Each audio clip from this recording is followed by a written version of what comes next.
Let me ask you something. If a major cyber attack shuts down a country's power grid, steals millions of records, or disrupts global systems, would you be able to confidently say who did it? It sounds like a simple question, but in reality, it's anything but. Welcome to Bluehat Cybersec Academy. Today, we're diving into one of the most fascinating and honestly frustrating problems in cybersecurity attribution, or in simpler terms, figuring out who's actually behind a cyber attack. In the physical world, identifying an attacker usually follows a fairly clear path. Investigators look for fingerprints, rely on eyewitnesses, analyze surveillance footage, and gather forensic evidence to piece together what happened. Step by step, a picture begins to form. But in cyberspace, things work very differently. Attribution, the process of identifying who is behind a cyber attack, is far more complex. Even with modern cybersecurity tools and expertise, assigning blame remains one of the most difficult and often controversial challenges in today's digital landscape. Now, to really understand why this is so difficult, we need to start with the nature of cyberspace itself, because in many ways, it's built for anonymity. To begin with, the internet itself was never designed with attribution in mind. Its core systems were built to prioritize connectivity and efficiency, not identity verification. What does that mean in practice? It means attackers can hide, and they can do it very effectively. They use techniques such as IP spoofing, proxy servers, virtual private networks, or VPNs, and anonymization networks like Tor. By routing their activity through multiple systems, often across several countries, attackers create layers upon layers of obfuscation. Each layer makes it harder to trace the attack back to its true origin. So by the time investigators begin their work, they're already dealing with a trail that has been deliberately scrambled. But anonymity is only one part of the story. Now, it gets even more complicated when we talk about deception. Cyber attacks don't just involve hiding identity, they can also involve actively misleading investigators. This is where false flag operations come in. Attackers may intentionally plant clues that point to someone else. For example, they might insert code fragments linked to known hacking groups, use specific language settings, or mimic familiar tactics. At first glance, the evidence seems convincing, but here's the problem. Is it real, or is it staged? This uncertainty forces investigators to question everything, and if attribution goes wrong, the consequences can be serious, ranging from diplomatic tension to misdirected retaliation or even escalation between nations. And even if there's no deception involved, another major issue comes from the tools themselves. Cybercriminals, independent hackers, and even state-sponsored groups often use the same resources. Many tools are publicly available. Some exploits are leaked. Others are sold openly on underground markets. Because of this, malware code can be reused or slightly modified. Exploit kits can be shared across different groups, and attack methods can follow widely known patterns. So when investigators analyze an attack, they often find similarities across multiple actors. And that raises a difficult question. Are they looking at the same group, or just the same tools? The answer is rarely obvious. Now let's zoom out even further, because the challenge isn't just technical, it's also global. Cyber attacks don't respect borders. An attacker in one country might target a victim in another, while routing their activity through servers in several more. This creates serious legal and jurisdictional challenges. For example, law enforcement agencies typically cannot operate outside their own country. International cooperation can be slow, complex, or politically sensitive. And in some cases, countries may simply refuse to assist. All of this, honestly, slows down investigations, and sometimes brings them to a complete halt.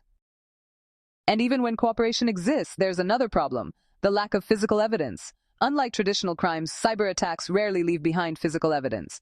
There are no fingerprints, no physical traces at a crime scene. Instead, investigators rely on digital evidence, things like network logs, behavioral patterns, and threat intelligence reports.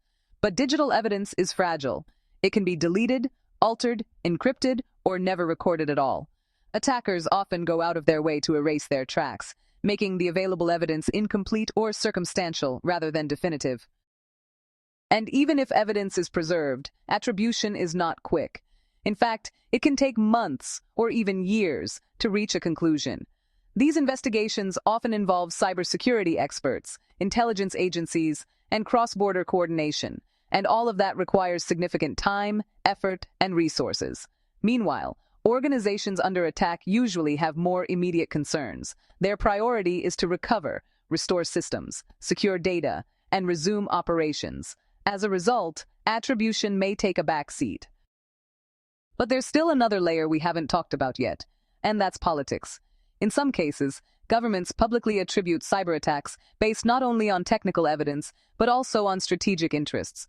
They might choose to name an attacker to send a message, or avoid naming one to prevent escalation.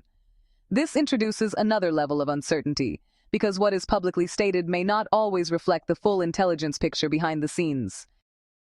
And then we come to some of the most advanced actors in cyberspace, advanced persistent threats, or APTs. These groups are typically well-funded and, in many cases, state-sponsored. They operate over long periods, sometimes remaining undetected for months or even years. What makes them especially difficult to track is their level of sophistication. They use custom-built tools, they exploit previously unknown vulnerabilities, known as 0 days, and they carefully plan and adapt their operations. In many ways, they are designed specifically to avoid attribution. So, with all these challenges, you might be wondering, is accurate attribution even possible? Not entirely, but it is extremely challenging. That said, efforts are constantly being made to improve the process. These include stronger international cooperation, more advanced digital forensic tools, greater sharing of threat intelligence, and the use of artificial intelligence to detect patterns and connections. At the same time, many organizations are shifting their mindset. Instead of focusing only on who carried out an attack, they're asking a different question: how do we defend against it and prevent it from happening again? So, coming back to where we started, if a cyber attack happens, can we really prove who did it? Attribution in cyber attacks sits at a complex intersection. Technology, law, and geopolitics all play a role. Anonymity, deception, shared tools, and global complexity all combine to make assigning blame incredibly difficult, and in many cases, certainty remains just out of reach. Understanding these challenges is essential, not just for cybersecurity professionals, but also for businesses, policymakers, and everyday users.